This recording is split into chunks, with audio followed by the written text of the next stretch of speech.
Good morning, everyone. My name is Susan Celaya Fenner, and I work with the governance team. As the team would like to avoid governance fatigue due to the recent good governance barrage, I'm going to talk a little bit more about Honduras and just briefly mention a couple of governance points. A couple of interesting facts about Honduras, very overlooked country in a small region. Honduras has had more military coups than years of independence, it is said.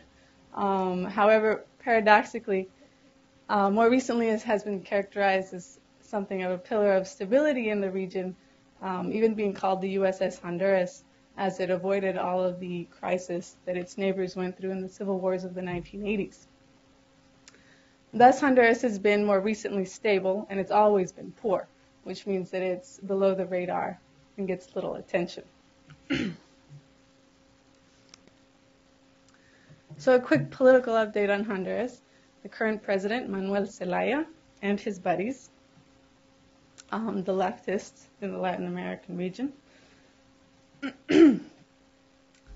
have caused a lot of political destabilization more recently in the country. He is a would-be emulator of Hugo Chavez and Hugo Chavez's social revolution. He has spent the better part of this administration trying to convince the Honduran people, who tend to be very practical and very center, that the Venezuelan route is the way to go. Zelaya's leftist leanings further exacerbate an already troubled state. Corruption is rampant, crime is at all-time highs, drug trafficking and related violence have begun to spill over from Mexico, and there is a very real sense that the country is being purposefully destabilized from within, which is very new in recent Honduran history. Coups are thought to be so 3 decades ago, until now, again.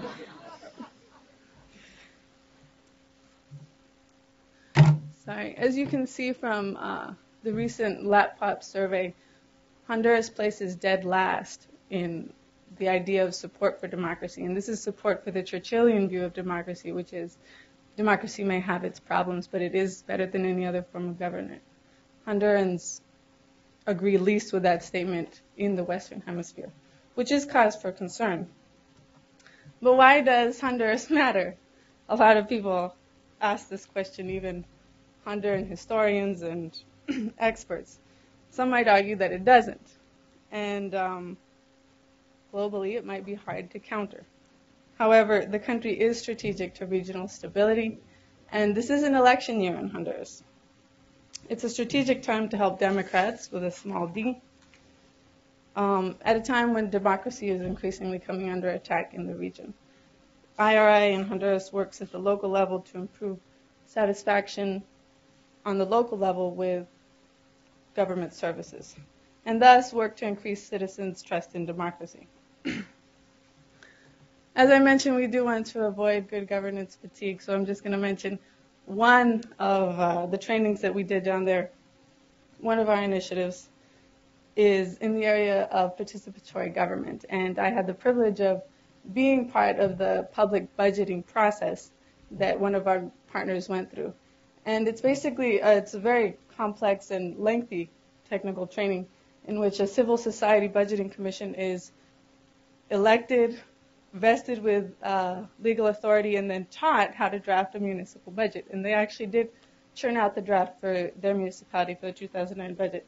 And it was very rewarding. It was my IRI most rewarding experience to watch this group of citizens get the tools they needed to provide better oversight of municipal funds, as well as have a say in prioritizing how those funds are spent in order to meet the needs of their fellow citizens. And as you can see, they're quite forward-thinking. Some of the projects they prioritized are building an addition to the women's clinic, paving the very muddy downtown roads, and creating a scholarship fund for single mothers from the community so they can continue going to school, high school or vocational school. As a result of their efforts and ours, our partners have achieved national recognition, winning first and second place in the Municipal Good Governance Award sponsored by the Honduran Association of Municipalities in conjunction with the Swiss Agency for Cooperation and Development. Cane won first place. La Paz, our other partner, won second place. They won a $5,000 prize to invest in the local community, and kind of decided to invest it in building latrines and wash basins for the poor in their community.